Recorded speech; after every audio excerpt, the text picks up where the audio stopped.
I'm keeping from household waste that I can use on the allotment. So I've got these. Marks and Spencer are really bad for plastic. They use a lot of it. They use a lot of black plastic as well. But these, I thought I could use as kind of propagator lids. If not, they don't work, I can put drainage holes and use some seed trays. Kitchen roll and toilet roll tubes can either be put in the compost or can be used to plant seeds, particularly things like sweet corn and parsnips that don't like their roots being disturbed. Newspaper. Small children, a lot of food on the floor, so I put under the high chair, put newspaper, and that gets scrunched up when it's not useful anymore and comes in to go in the compost. Yogurt pot, again, propagator, cloche, something like that. Keeping these kind of ice cream tubs more for the summer actually, when there's produce, to put them in there, and it's just a reusable container for produce. And someone the other day said we do margarine tubs. I can't remember what they were for. I thought I'd better start keeping them. I think, again, little produce tubs or even for seeds, but I'm sure they're going to have a use better than going in recycling bin, because at the moment I'm not sure how much is actually getting recycled, because a lot of, like, we used to send a lot of waste to China and India, and they've said no thank you, we don't want your rubbish anymore. You can blame them. So better that we try and reuse. Even better if we can reduce, which is the whole point of having an allotment. If you have an allotment, you're buying less produce, there's less plastic, much better for the environment. My daughter has a habit of, when she cuts something out, she'll cut it out in the middle and the rest will go to waste, so that goes in the compost. Jam jars, again, not quite sure why I'm keeping those, possibly for seeds. I'm going to try and save some seeds this year, but they'll be useful.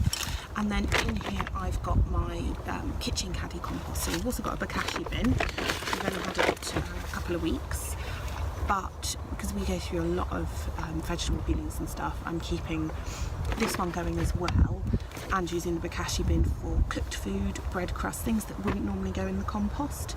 So I've kind of got like 2 home composters on the go, and we're not putting any food waste in the bin. That's the great thing about the bokashi bin. So if you haven't got one, look it up, because especially in the summer when your bin gets a bit stinky, and in Barnet bin collections aren't going very well at the moment, you can put all your cooked waste. You can, even if you're a meat eater, you can put your meat in there, bones and everything, and it deals with it, and it's not going in your bin, so it's really ecological. And that's just on a week kind of stuff that I bring down the allotment and shove in a corner somewhere that might have a use, or it goes in. And here we go, this is my shed.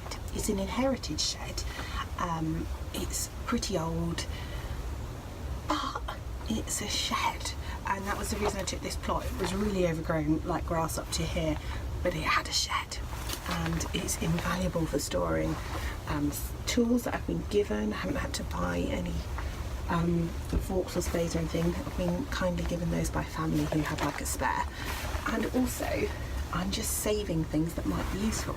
So this is where I put like my margarine tubs and my plastics, things that I think I can probably use rather than putting in the bin.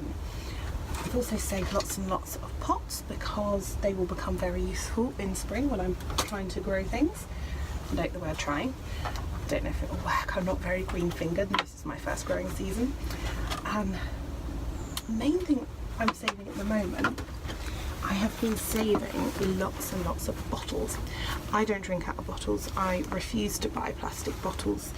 I think they're a hideous waste, but my other half, if he's working and he runs out of drink, he does buy them, and he brings them home for me because he knows I'm collecting them. And what I'm going to do is cut them and use them as cloches. It's twofold. One, to keep the seedling warm because it's not the warmest. We might get, you know, unseasonably cold weather, but also apparently here the squirrels really like the sweet corn, and I really like sweet corn, so I would like to keep the sweet corn for me and my family and not feed the squirrels it. And one of the chaps up the other end, he said that the squirrels don't notice it if you stick a bottle over it. It's worth a try, isn't it? Christmas was great. Got loads of cardboard to put down and to cover the weeds, loads for the compost, and these I'm now keeping for seeds. So I'm going to try and grow some seeds in here. As I said, things like sweet corn and parsnip, they don't really like their roots being disturbed, and then just pop them in the ground and they will biodegrade. Don't know if it'll work. It's worth a go though, isn't it? Waste not, want not.